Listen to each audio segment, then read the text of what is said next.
This episode is all about this bike right behind me. It's a 1983 Ironhead Sportster, and I'm kind of bringing it back from the dead in this video. If all you care about is the mechanicking, skip to about 3 minutes in. If you want to know why this bike means so much to me and why it's so important to me, I'll never sell it, watch it from the start. This video actually starts a really long time ago. This is my Uncle Richie. He and I were really close growing up. I didn't grow up physically near him. He lived in Connecticut with the rest of my family, but whenever I go to visit, and after I moved up there when I graduated high school, I just spent hours with him in his shop.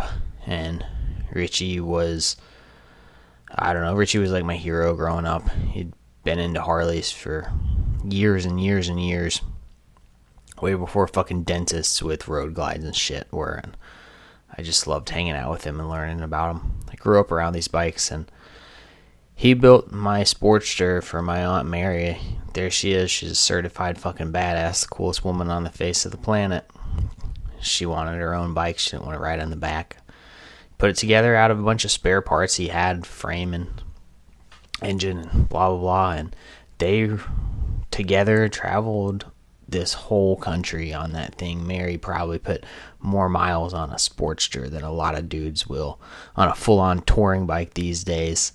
And I just love that. I love that she rode a bike that a lot of people these days is, they say it's a beginner's bike or it's just a bar hopper. And look at this. From Connecticut to Washington, all over the country on a Sportster. An Ironhead Sportster. People shit talk Ironheads, but she's the real deal. And Rich and I were really close. He was there for me in many ways that my own father was not, and taught me a lot, not only about mechanicking and motorcycles and cars, but just about life. Rich was the best man at my wedding for a lot of very good reasons. He had this way of making the most complicated shit in the world just sound so simple. And no matter what your problem was, he had some way of helping you find a solution. But Rich passed away in November of 2016. And I've always been pretty close with my Aunt Mary too.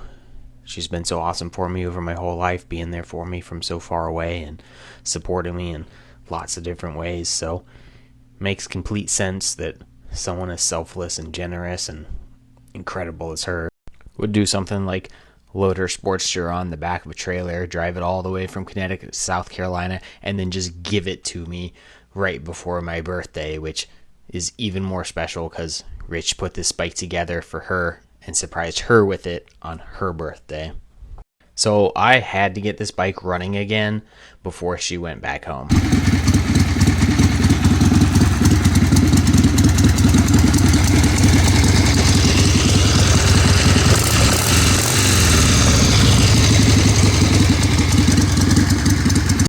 So that was right before we went on vacation for the beach. I put the Honda and the Harley in my shed and then came back from our vacation and got out the factory shop manuals that Mary gave me with them because Rich didn't fuck around and always bought factory shop manuals. And me and Kenny got out there and started working on this thing. This bike had been sitting for a while. Mary has another Harley that she had just been riding more, and it's been sitting on a stand for a while. So we drained the engine oil and pulled the engine oil filter off. And honestly, the oil I drained out looked pretty good, but fuck it, oil's cheap. The biggest thing on this bike that needed attention was anything rubber. Most notably oil lines, so we pulled the oil tank off. You'll also notice that the rear exhaust pipe is missing, and that's because the brakes were pretty crappy, so I wanted to bleed the brakes and needed to get access to the rear brake master cylinder. And after we did that, we yanked the wheels off of this bike and set about changing some tires, which was super fun. I went to Harbor Freight and bought a manual motorcycle bead breaker tire changing stand thingamajigger, and my buddy Sean came over and we yanked the tires off of this thing. And doing the tires really wasn't that bad, honestly. While I had the wheels off, I yanked the wheel seals and wheel bearings out, knocked new races in, and put new wheel bearings and wheel seals in with plenty of new, good, high-temperature grease, because why not? I'm already there. Then it was coloring break time, because coloring's fucking awesome. Actually, it took me like 3 weeks to put this bike back together, mostly because I was waiting on a back tire. It took forever to get here, so in the meantime, Kenneth and I polished all the chrome up because it's a fucking Harley. It should have nice paint and good chrome. And sometime in waiting on a tire, one evening we brought T-Rex out to the shop, and I stuck a little piece of wood in the brake caliper, and then Kenneth helped me bleed the brakes, and I loved doing this with my kid. It was so much fun. Harder, harder. Okay, hold it down.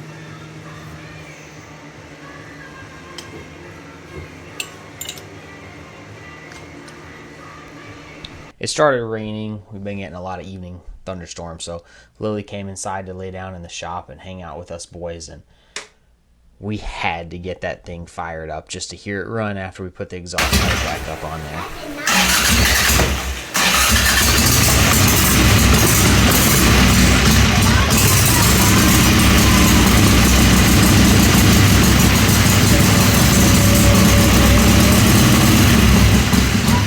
And Kenneth jumped on my back and threw a towel over his head, and we made a break for the house in the rain.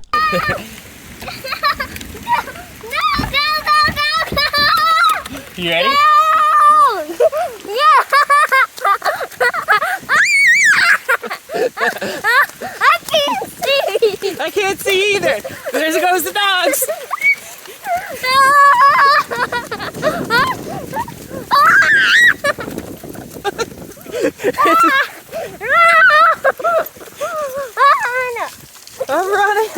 I'm running! Okay, everybody go inside! So I finally got my back tire and got it mounted. For balancing, I'm using Ride-On, which is a combination tire sealant and balancer. Seems like it's working pretty good so far. I also will add that, I have been following the factory service manual and reading and obeying it as far as torque specs and is concerned for stuff like, slider caps and axle nuts and making sure the gap is equal on the slider caps and blah, blah, blah. That's just pretty important. You should do it too. Because if a wheel falls off of your motorcycle, you're probably going to be fucking dead. So here I am. I've got 2 new tires mounted and balanced. The brakes have been bled. The oil lines have been changed. The oil's been changed. Primary's changed. And I've got a new battery in it. I threw some new spark plugs in it too. I actually kind of had to laugh at this. I found the spark plugs I pulled out of it didn't match. So I got it back out of my shop and fired it up to take it around the block for the first time.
Came back from that test drive to a really happy kid. He was just so psyched the bike was running.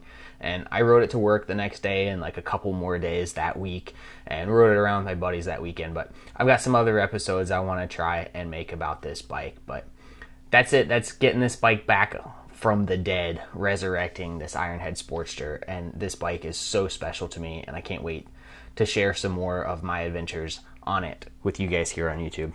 Thanks for watching.